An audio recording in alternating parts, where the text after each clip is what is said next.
Je vois que je serai le seul à parler français et je vais vous demander de mettre vos écouteurs et écouter l'excellente interprétation de nos interprètes que je vous demanderai de les applaudir par rapport à leur travail qu'ils font.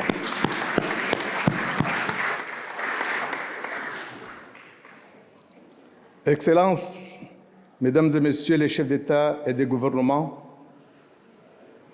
distingués ministres, honorables délégués, chers partenaires,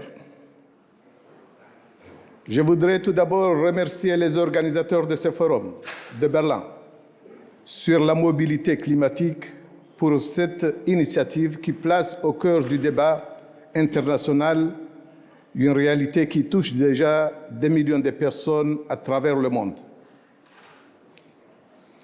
Permettez-moi également, Monsieur le Président, en ce moment solennel, de transmettre les salutations fraternelles du Président de l'Union des Comores, Son Excellence Azali Assoumani. Le Président avait exprimé le souhait sincère d'être parmi vous aujourd'hui, aux côtés de l'ensemble des dirigeants présents à ce forum. Cependant, les impératifs de l'agenda national liés à des priorités institutionnelles majeures ne lui ont pas permis de se joindre à nous.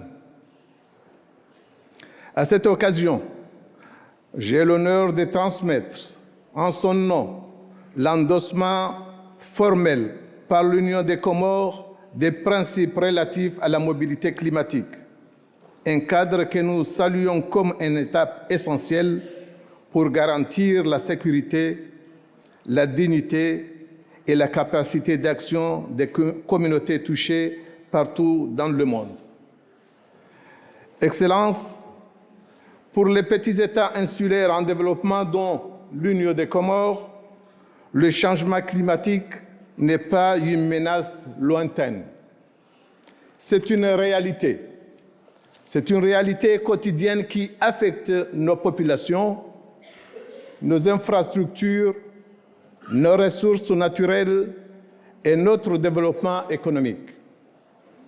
Notre pays vit déjà les effets les plus sévères du dérèglement climatique. L'exemple le plus marquant demeure le passage du cyclone Kenneth en avril 2019, l'un des plus puissants jamais enregistrés dans notre pays. Le cyclone a détruit des milliers d'habitations, affecté près de la moitié de la population, ravagé les cultures vivrières, provoqué des déplacements des familles et mis en lumière la vulnérabilité extrême de notre État insulaire. Depuis le cyclone Kenneth, notre pays fait face à une fréquence croissante de phénomènes climatiques extrêmes, notamment durant la saison pluvieuse. Les inondations récurrentes, les vents violents et l'érosion des sols entraînent des impacts considérables sur les infrastructures, les moyens de subsistance et l'environnement, dont certains sont irréversibles. Dans l'île d'Anjouan, les glissements de terrain se multiplient, détruisant des habitations, coupant des axes routiers essentiels et contraignant de nombreuses familles à se déplacer. Dans plusieurs villes et villages côtiers, la montée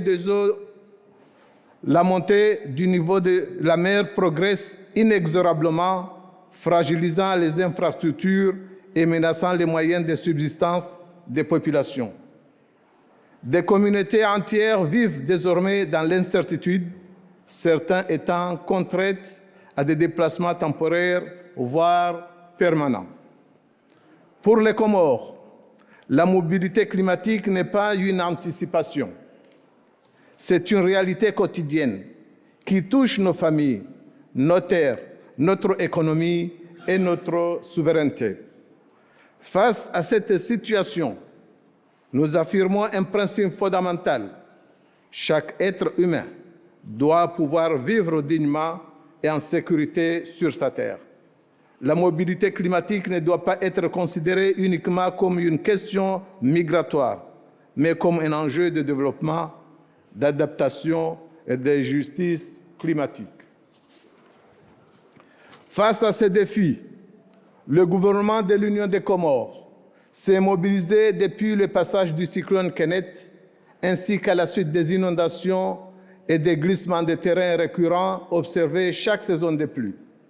Un plan national a été mis en œuvre afin de reconstruire les infrastructures endommagées, de soutenir les populations affectées et de renforcer la résilience des pays face aux risques climatiques. Plusieurs actions concrètes ont ainsi été engagées, notamment des programmes de reboisement, des projets de résilience agricole visant à sécuriser la production alimentaire, ainsi que des initiatives de reconstruction et de réhabilitation des habitations détruites au profit des familles touchées par le cyclone Kenneth. Ces efforts traduisent la volonté du gouvernement de protéger la population et de promouvoir un développement plus résilient face aux effets du changement climatique. Ces efforts témoignent de la détermination du gouvernement, mais ils montrent aussi les limites de nos capacités nationales face à l'ampleur des défis.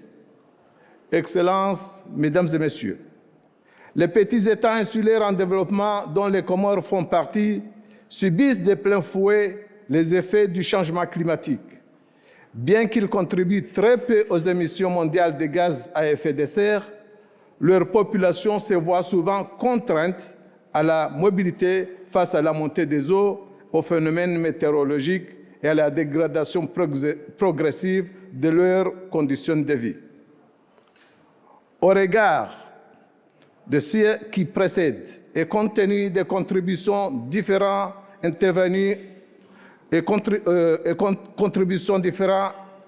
des intervenants, mon pays, l'Union des Comores, lance un appel solennel en faveur d'un accès simplifié, accéléré, équitable au financement climatique afin de permettre aux pays les plus vulnérables de renforcer leur résilience et de faire face efficacement aux défis posés par le changement climatique. Mesdames et Messieurs, ce forum de Berlin constitue une occasion importante de transformer nos engagements en action et de construire ensemble une réponse mondiale à la hauteur des défis auxquels nous sommes confrontés. Pour finir, l'Union des Comores réaffirme son engagement à contribuer activement à la dynamique mondiale sur la mobilité climatique. Son Excellence, le président Azali Assoumani, bien que retenu au pays, suit avec une grande attention les travaux de ce forum et réitère la disponibilité des Comores à travailler avec tous les États et partenaires présents ici à Berlin.